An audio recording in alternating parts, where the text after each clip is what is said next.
Welcome to Mid-Level Adventurers, a podcast where non-experts talk about the things they love. I'm Jarrod, and with me for this first series is my co-host, Matt Morris. Hello everyone, it's Matt Morris. The Dungeons & Dragons multiverse is just that, a universe with infinite worlds and multiple planes. And while we may be familiar with the concept of multiple worlds or universes, the concept of different planes of existence leads to new opportunities for players and dungeon masters alike. The material plane is where most adventures start, if not fully, take place, but there is so much more than that. The whimsical yet dangerous Feywild, the dark and twisted Shadowfell, the Astral Sea, the Nine Hells, the Abyss, Mechanus, Mount Celestia, the planes of earth, fire, water, air, and so many more. Come along with us for this week's adventure into the planes of existence. So Matt, I think right off the bat we need to talk about what the hell are the planes of existence and how do they relate to gameplay? Oh boy, there's a lot here. But basically, the planes of existence are all the worlds and alternate dimensions and alternate versions of reality that exist out there. Mm-hmm. Every world where GM or DM can run their ventures, they all take place on one of the planes of existence. And the centerpiece, I suppose, would be the, I would refer to as the mundane realm of the material plane. And then from there, it just sort of goes. Yeah, I would tend to agree. Kind of a long story short, the planes are where everything that exists, lives, and dies. Yeah. And different creatures live on different planes. Many types of creatures can be found across multiple planes. Humans, for example, can be found on just about every material plane. Mm-hmm. The material plane is made up of multiple worlds. Is that right? Am I saying that correctly? That is one interpretation of it, yeah. Okay. It's never explicitly stated as to whether there are multiple worlds on a singular material plane or whether there are multiple material planes. Mm-hmm. Okay. Yeah, that's good. I tend to like the idea that there are multiple material planes. It used to be there was only one, and it was called the prime material plane in early editions. But they long since dumped the prime part of it, and so it's just a material plane. Mm-hmm. But there are also essentially spacefaring hippo men called the GIF who wander the spaceways as pretty much mercenaries, but they keep their space traveling secret, so most people have no idea about it. The other planes aren't simply other worlds. They're much more than that, and within a plane, I think there can exist more than one world. So simply being in another plane is a different state of being, isn't it, than just being on a different world? I don't even know if that even makes sense. Yeah, there's a lot of misunderstanding about how planes work, and it's because there is a long history of them in the game, before we start throwing all kinds of terminology around. Yes. Let's kind of narrow down what we're talking about when we talk about planes. The most commonly accepted idea is that there are inner planes, material planes, outer planes, transitive planes, and demi-planes. And together all of these planes exist in a representation of the universe called the Great Wheel, at least in Dungeons & Dragons. And since the earliest versions of D&D, the concept of inner, outer planes, ethereal, material, and astral planes have been around. Already we're going into a lot of words and a lot of names, but I promise you we're going to define what these are coming up in a minute, so just hang with me.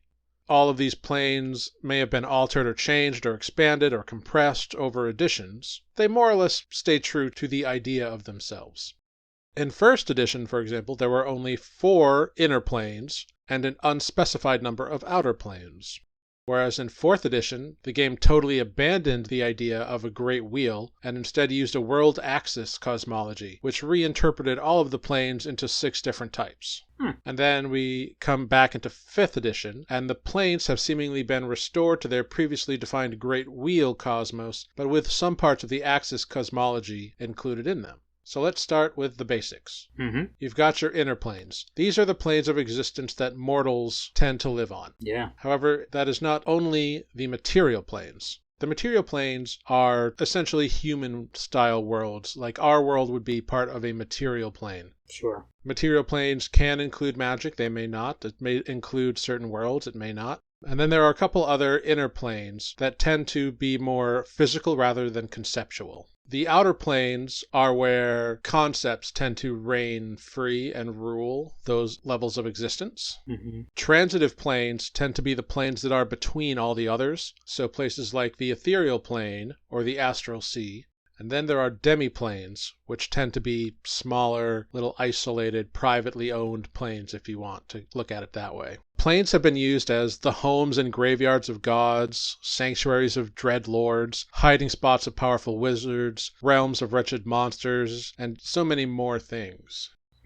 I saw somewhere where kind of a general distinction between inner planes and outer planes, were that inner planes were sort of the raw matter and energy that make up the multiverse. And the outer planes are often, like you've said, are like divine planes or spiritual planes, like the homes for the deities, and they're hard to define. They don't exist in the same way that we understand a world existing.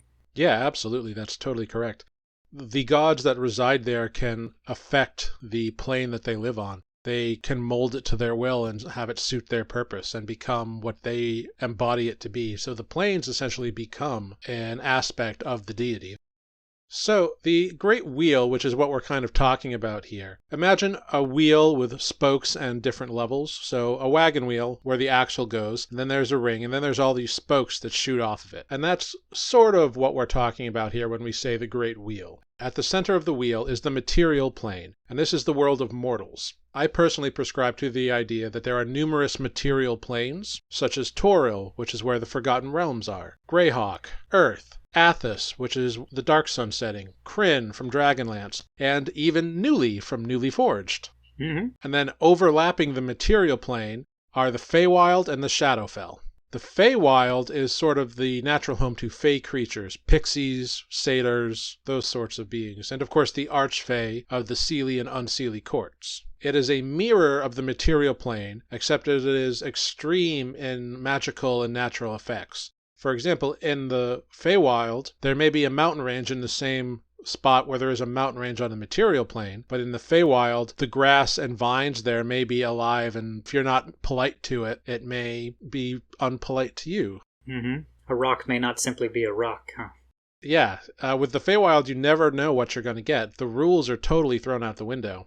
And then there's the Shadowfell, which is kind of the dark reflection of the material plane. A lot of undead, darkness, and shadow creatures tend to live here. But not everything on the Shadowfell is evil. Right. And definitely not everything in the Feywild is good. Yeah, that's fair. Weaving and overlapping and encompassing these three inner planes is the Ethereal Plane. And the Ethereal Plane exists sort of like a half step out of reality within these planes. When you enter the Ethereal Plane, you can still see the plane from which you stepped into. So for example, if you cast a spell that allows you to travel into the Ethereal Plane, such as the Blink spell, and you cast it from the material realm, when you blink into the Ethereal, you can still see everything that's going on the material plane, which is pretty cool. But nothing on the material plane can see you. Kind of reminds me of when Frodo puts the ring on. Very much so, yeah. That may be what spawned the idea. I don't know the answer to that. And it is said that each material plane is connected to its own personal ethereal plane, but that each ethereal plane is connected to one another in some fashion called the Deep Ethereal. So like the farthest reaches of the ethereal plane connects to the farthest reaches of another ethereal plane. So theoretically, you could travel from one ethereal plane to another ethereal plane to find a new material plane. Or a new world or something like that, which could be a cool idea. Yeah. So beyond this axle that we have, we get the four elemental planes, earth, air, fire, and water. Each plane is made up of its respective element, and there are elemental creatures there and set locations that you can travel to. For example, there's the city of Brass on the elemental plane of fire. The elemental planes are host to a lot of creatures beyond just elemental. There are jinn or genie of each type that live on their respective planes. In some lore, there are kind of demi-planes where the planes touch and cross. For example, when the plane of water and air touch, there is the plane of ice. Or when the plane of fire and water touch, there is the plane of steam. Very cool. And these elemental planes are surrounded by this roiling elemental chaos. And this is where bits of material mix and churn, kind of ever-changing primordial beings hunting and haunting this area. It is the true physical, chaotic manifestation of the before times, before the worlds were solidified. I see. Some of that raw matter maybe that's still hanging around out there. Exactly, yeah. And so all of that encompasses the inner planes. And from there, farther out, so now we're getting onto the spokes of the wheel, and we hit the outer planes. The outer planes represent fundamental ideas of law, chaos, good, and evil.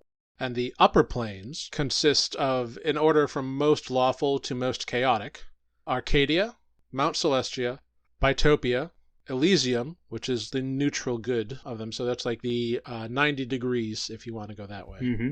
That'd be 12 o'clock if anyone's looking at their Great Wheel. Right, 12 o'clock. And then from Elysium, we go to the Beastlands, Arborea, and Ysgard. And these planes tend to be where good gods and their various angels and retinues and whatnot tend to hang out and spend their eternity. And then there are the neutral planes of Mechanus, which is the epitome of just law and order. There is no good, there is no evil, only rules and law. And then on the other side of that, 180 degrees over, there is the plane of Limbo, where nothing is solid, everything changes, it is pure and utter chaos, but good and evil have no sway whatsoever. And then below them, this is where we get into the lower planes, in orders from law to chaos, which would be from our 8 to 4 o'clock.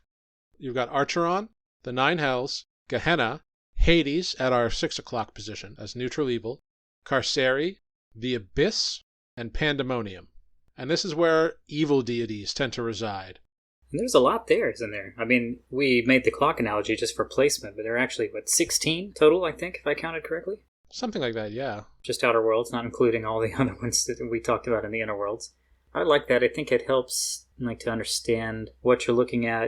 I highly recommend Googling the Great Wheel just to get a visual representation. It helps me. Then it helps to understand what's going on there when you are describing it as like, they're different ideas. So this world has, it may be completely neutral, this may be completely lawful, and then kind of understanding if you were to cut it in half, top to bottom, the top half is sort of the positive side, whereas the bottom half is the negative. Right. And actually there are positive and negative planes even beyond the outer planes, which encompasses it just so.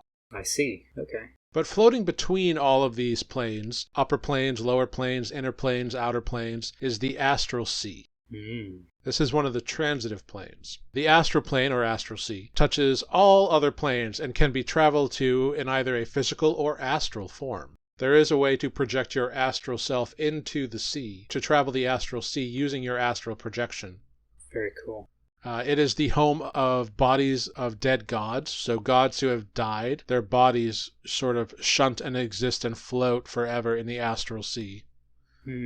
It's all relative gravity, and there are various pools of different colors, all of which leads to different planes themselves. So if you're in the Astral Sea and you find a colored pool, it leads to a plane. Yeah, that's very cool. Beyond that are the positive and negative planes, which we mentioned a moment ago. The positive plane is where there is nothing but bright, blinding, life-giving light. Whereas in the negative plane, it is just dark, inky, unending blackness and death. And then, kind of wherever we need them to be, there are all these innumerable demi-planes, such as the Dread Realms, like Barovia or Ravenloft. All right, yeah. And there are also a few planes that exist outside of this great wheel idea, such as the Far Realm, which is this maddening plane of swirling liquids, kind of layered up, and is the stuff of madness. And it is from this far realm where creatures like beholders and aboleths and mind flayers often trace their lineage. Ew. And then there's the Dream Realm. Oh boy. So the Dream Realm is where all sentient creatures' minds go when they sleep and dream, whether they know it or not. Ah, I see. And then, kind of back in towards the middle, there is the Outlands. The Outlands touches all other outer planes, but exists as a place of true neutrality. No evil, no good, no law, no chaos. And as such, all those elements and creatures can exist on the Outlands, but they lose their abilities to affect one another because of the neutralizing effect that encompasses the plane. Oh, I see. Yeah, so that's a lot. It is a lot. Again, I would highly recommend the visual aid of looking at the Great Wheel. It will help to clarify a lot of that. I mean, there's a lot there, but it does start to explain things that you may have already encountered. It may begin to explain where certain deities fall in that. Oh, this god is from a realm of chaos, so that might explain why my cleric is acting chaotic. Yeah, and again, gods are so powerful in D&D that they affect the plane that they live on, so they can actually shape their own environment to their will. And it's not just like one god lives on one plane. Multiple gods can share a plane.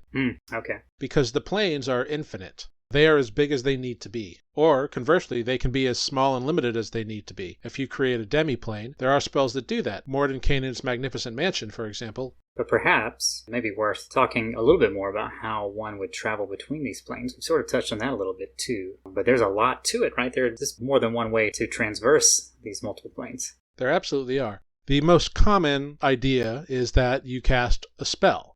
These spells are wild and varied. If you want to float around in the Astral Sea, you can cast the Astral Projection spell, which lets your astral body emerge from your physical body and just float through the Astral Sea, and you can drift and explore it pretty much to your heart's content. But there is also a risk. If that silver thread connecting you to your body is severed, your soul can no longer return to your body. Ooh, okay. So you could be comatose forever. That is pretty scary. Yeah. There's also the plane shift spell. This will allow you to travel to any plane that you desire, with I think up to 8 other willing people. There is also, of course, the chance of finding portals. Yes, I was about to ask about that too. Yeah, there could be rifts in the fabric of reality that lead to certain places. And now my understanding is the portals are more or less a direct, like A to B. Like a portal, walking through it means you are going to a destination where that portal exists on the other side. Right. Or is that always the case? I don't know if it's always the case, but it is most often treated as the case. I see. I suppose there's no reason why you couldn't have a portal with a fixed point on one end and a floating point on another end. Oh, sure, yeah. That could make for an interesting hiccup in some planar traveling adventures. It sounds like some kind of hiccup we might find ourselves in Newly if we're not careful. I don't know. So there are multiple ways to travel. I previously mentioned the GIF. Yes. They have the ability to travel to different planes on their spaceships, for lack of a better term. Yeah. They are not the only ones. The ancient mind flayers also had this ability and used psionics to accomplish the feat. Oh, okay. So all of these planes exist on this great wheel, as we are calling it. And every plane is different. They have their own unique bits of flavor to it. We've talked about some ways you can travel to and from the various planes. You can also just be summoned by a god. Gods have the ability to pretty much do whatever they want. Yeah, fair enough. And as we spoke about in our Ravenloft episode, Strahd controls the mists which bring people into Barovia. So you might not have control over whether or not you get sucked into a plane. Yeah, and that can be terrifying because you may not have any idea how to get back. Yeah. Or if you can get back. Yeah. So all of these planes, they're all unique. They all have different aspects to them. But what are some highlights? Some highlights for me, and you chime in if you have any opinions on this. I love the river Styx on the 9 Hells. Yeah. It is one of my favorites. Just the idea that the river Styx flows downward through each level, each layer of the Hells. And on the first layer of the Hells, which is called Avernus, the river is the most common point of incursions by demonic forces in the ever-raging blood war. And the Hells themselves are stacked layers one on top of the other, but they are still infinite and as large as they need to be. But Asmodeus still rules all the 9 Hells, just each of the other 8 has a general that he has put in charge, or a duke or a duchess, I should say. It's just a fascinating idea because devils are extremely lawful. People like to lump them in and say, oh, demons, devils, whatever. There's a vast difference, and we talk about that in some of our monster episodes. But now we come to a place that I kind of hinted at a moment ago, Sigil, or Sigil. I'm not sure exactly which way you want to pronounce it, but it's Sigil. Yeah. It is also called the City of Doors, and the City of Doors exists on a torus in the center of the Outlands, atop a massive spire. Oh, very cool. So this is that plane where there is no law, there is no chaos, there is no good, there is no evil. And Sigil is ruled over by this strange figure called the Lady of Pain. Most people have never seen her. Those that have tend to have been either terrified or awed by her visage. And even gods fear and respect her. Gods will give way to whatever decrees she makes. Wow, it's pretty powerful. Yeah, and apparently there are doors on Sigil that lead to every other plane of existence. You just need to find the right one. Oh, very cool. That's like the scene in Nightmare Before Christmas with the trees for each Kind of, yeah. holiday. Yeah, exactly. Yeah, totally. The city of Brass on the plane of fire is home to Efreeti, which are the fire genie, and it thrives on powers and strict laws and strength and servitude and slavery. It is not a fun vacation place, but you can find just about anything there if you are willing to pay for it. Mm. And then you have your Feywild, which we've talked about being a mirror of the material plane. Mm-hmm. They even have their own version of the Underdark called the Feydark. Oh, weird. The Feywild is also really well known because time passes differently on that plane than the material plane. Ah, is it like it's much slower, like a day in the Fey is 1,000 years? It's totally random. Oh. It is 100% random. You could spend what you feel to be days on the Feywild and return to the material plane and have been gone for minutes, seconds, hours, or centuries. It's totally a risk and totally random. And there are rules about it in the DMG and planar travel and that kind of stuff, and it's kind of fun. But there is also a chance that when you return, you may have no memory of the time you spent on that plane. Oh, weird. Yeah. Like zero? Or would it be almost like a dream where you have like some remnant of something? Nope. Oh. You may not remember it at all. There are spells that could restore your memory. Sure. But one of the effects of the plane is that it can just wipe your memory. And if you fail that saving throw, you won't remember what happened on there. So you could have entered into a deal with a powerful archfey and not remember it. And that's fun because that opens up a lot of options. It does. Wow, that's crazy. The cool thing that I like about the Shadowfell is that it is home to this mysterious entity or goddess in some pantheons called the Raven Queen, and her fortress called the Palace of Memories, which is part of her realm of Latherna, which is made of black ice and frozen forests. Sounds really creepy and scary, right? It does. But here's the thing. The Raven Queen tends to be just a goddess of death, and not malicious, just she is the goddess of the aspect of death, that moment when your soul transitions, and she kind of oversees that transition, and as such, she despises undead. Ah, okay.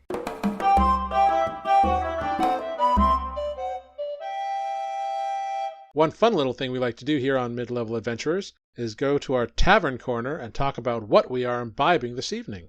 So, Matt, what are you drinking tonight? Well, tonight I have actually gone to bourbon, and I'm drinking one of my favorites, 1792. You heard of this one? No. It's regular, just sort of, entry-level offering is made in small batches, which is pretty neat. I mean, there's a lot of terminology out there about bourbon, small batches, single barrel, all these kind of things, and I won't go into all that right now. My understanding with this is, you could have two of these side by side that came from different batches that might have slightly different characteristics. And for that reason, I kind of like it because it's a very easy drinking bourbon to just drink straight. It's got all the wonderful notes that bourbon tends to have. It's not very rye heavy, so it's not so spicy, but it does have some characteristics about it that give it a unique flavor. It kind of sets it apart from maybe really, really cheap bourbon. And it's really not expensive, actually. This is very affordable in most places, which is why I like it. If I can get a good bourbon for, $30 or less, I am sold. So yeah, that's what I'm having tonight. How about you? Tonight I am drinking the Coney Island Brewing Company's Mermaid Pilsner. Oh, yeah? Yeah, I don't know if I like it, to be completely honest. Oh no. It's a little more bitter than I like my Pilsners to be. Oh, I see. I wonder if they put extra hops in it or something. Could be, yeah. It's very popular, and a lot of people really like it, but I imagine this Pilsner may have been designed for people who like IPAs. Yes, maybe. Probably some of that Americanized version of the Pilsner. Yeah. Is it undrinkable? No. I can drink this, it's fine. Probably something that I will have like one with dinner, but just on its own, it's a little more bitter and powerful than I tend to appreciate my Pilsners being. It actually makes me want to try it now because I think I might actually like it. It would probably be the Pilsner, like you said, designed for someone who is more of an IPA drinker, maybe. It doesn't have a bad taste to it. It's just not something that I would go for if I had known all the flavor notes of it. Yeah, that's fair. But yeah, that's what I'm drinking tonight. Well, cheers. Cheers. And that's what we're imbibing tonight.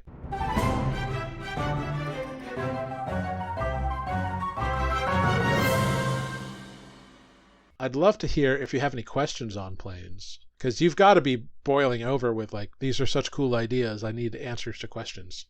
Okay, so here's one. We've talked about the positive and negative kind of aspect, right? They're like top and the bottom of the outer plane. planes. Mm-hmm. Not everything in the Feywild is necessarily good. Is that it's safe to assume that not everything in the Shadow Realm is necessarily evil? Kind of like you just said, the Raven Queen. It's not necessarily good or evil. She just is doing her job, sounds like, right? Right, yeah. There's a lot of danger in the Shadowfell, but there's just as much danger in the Feywild.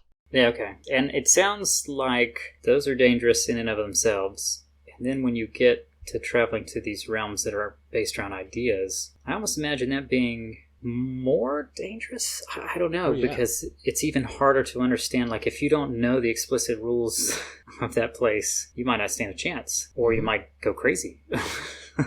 You know, some of them seem very easy to just like lose your mind in the way that they function. Oh, absolutely. On the plane of Pandemonium, there are constant eternal winds, and the plane itself is like a massive maze and chaotic asteroid, and there's just howling winds and dust storms, and these winds are so loud and so constant that they do risk driving people who visit there insane. Oh, wow. So Elysium, right, is supposed to be good aligned, but I was reading somewhere where somebody described it as like, it's so good aligned that it's almost creepy. Yeah.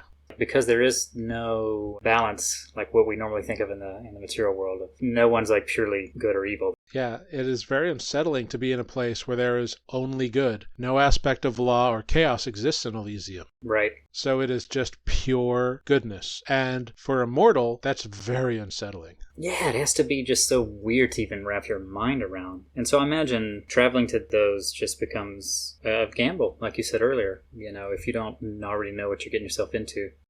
In a way, I guess, begs the question, you know, why would you want to travel to different planes? Or maybe why would you need to? And maybe you don't have a choice, like we said earlier. Maybe you end up somewhere by some other being or deity whisking you away. There's no accounting for what you want to explore or what you should explore. You know, why did people want to leave China? Why did people want to leave Europe? To see what else was out there. Yeah.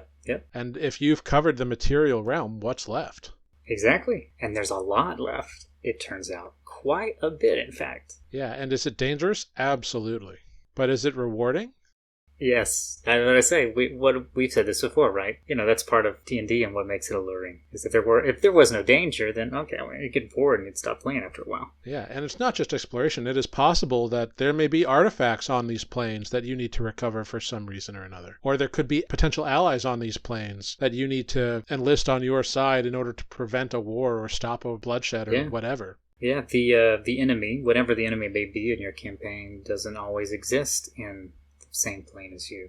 Yeah, you've got to find ways to fight it where it is, or prevent things from happening. That means making allies, or just quest in general could take place. I see that being very fun for the potential of Newly. I have no idea where it's going, but we just, spoiler alert, there's a character that we've already learned has some experience with planar travel to some degree. We don't know what. And so I just see that being a nice potential bit of exploration in and of itself, And quite a mystery, too, to me especially, and I'm sure to many of our other party members. Yeah, it's a lot of fun. The whole idea of traveling to another plane of existence and seeing something totally different. Imagine going to the plane of fire, and there is no ground except for whatever magma may have cooled enough for you to be able to walk along. And instead of, oceans of water, it's just oceans of roiling fire. The air is constantly thick with ash and soot.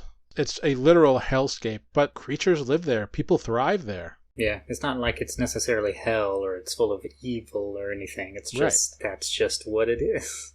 I think, that's part of the excitement, is just finding out. Like, you can try to prepare yourself, I'm sure, but I imagine for your character it's going to be, the excitement of discovery will be quite high, just because it'll be so different than what you're used to. Oh, yeah. Yeah, and it's a risk. There are places that will be dangerous. I think all of them to a degree are probably dangerous. You always take a risk when you travel, I guess, in a plane of, either not getting back or getting stuck somewhere. Mm-hmm. I think of Ant-Man, getting stuck in the quantum realm for so long. That's a very good analogy for it, actually. Yeah, so any of those things are possible. But yeah, maybe when you've got a campaign that's reached the end of your adventuring and you're growing tired of traversing the world, it's time to find a portal. Or cast a spell. So you must have a favorite plane, or the idea of one, and I'm curious to know what it is and what the allure of it is for you. Yeah, that's it's hard to say favorite because there are just so many that I don't have any personal experience with. I like some of the ones you brought it to. They do sound very cool, like the Nine Hells, for instance. Just sound like well thought out planes. Certainly some planes have been visited more in literature and in resources than others have in D&D. Yeah. For example, there's not a whole lot about the Beastlands, but there is tons on the Nine Hells. Sure. I guess there are places that sound interesting because I can also relate them to something else that I am already sort of familiar with in that case. There are just so many that sound really cool, like Limbo, but would I want to go there as a character? Probably not. It sounds really cool. Yeah. I think for now, for starters, I'll just put myself in like maybe Spoot's shoes from Newly Forged. I think he would start small and maybe if he had to choose the Feywilds, because it sounds interesting to have just like a magically heightened version of your existing world, and the possibilities of that still seem kind of huge, but it might be a little easier to understand for navigational purposes. Sure. Well, I think that I would tend to agree. I love the magical mystery kind of hippie tour that is the Feywild. But I'm also deeply entrenched into the unending darkness of the Shadowfell. Yes. I love the idea of the Shadowfell. I do too. And as a DM, using the Nine Hells is so much fun. But as a player, the Abyss terrifies me. That makes sense. Do you have any planes that you would absolutely be terrified of as a player? Oh, definitely. Yeah, definitely. The Abyss would be probably top of my list too. Yeah, it's pretty much an abattoir, so... I mean, the Nine Hells, I think, would also be scary, but maybe not as terrifying. Mm-hmm. Yeah, there's just a few other ones, too, like like Limbo is another example that could be really terrifying just from the, like, mental aspect, I think. It'd be easy to, like, sort of start to lose it a bit there. Maybe Pandemonium would be in a similar boat, if I'm understanding it correctly. The Shadowfell is basically, right, what they used that inspired the Upside Down in the Stranger Things? More or less, yeah. That tends to be what it's related to as, yeah. It's not a direct transfer, but I'm sure it's an influence. But it's the same idea, right, as the Feywild. Yeah, Dark Mirror. Dark Mirror, yeah. I mean, that sounds really cool. Yeah, I think it is a person. I find a lot of these very interesting, and hopefully one day make a character who would share that. I think I'm currently playing a character who's probably a little reluctant to go too crazy into the plane hopping. And you never know where you'll end up on Newly. Well, we would like to thank you all for coming along with us on this adventure through the planes. Make sure you come back next week where we will be talking about NPCs, non-player characters. Remember to check out our friend and the composer of all the music used on Mid-Level Adventurers, John D. Ivy, on SoundCloud.com. Check us out on Facebook at Mid-Level Adventurers, and please follow us on Twitter and Instagram at MidLVLAdventure. And please check out our website on Wix at midleveladventurer.wixsite.com, and feel free to email us at midleveladventurers@gmail.com. And watch Jarrod and I on Newly Forged, Wednesdays at 7 p.m. Eastern at twitch.tv/newlyforged. That's NUULIFORGED. And as always, I'm Jarrod Jehoda. And I'm Matt Morris. Until then, mind the traps and keep adventuring.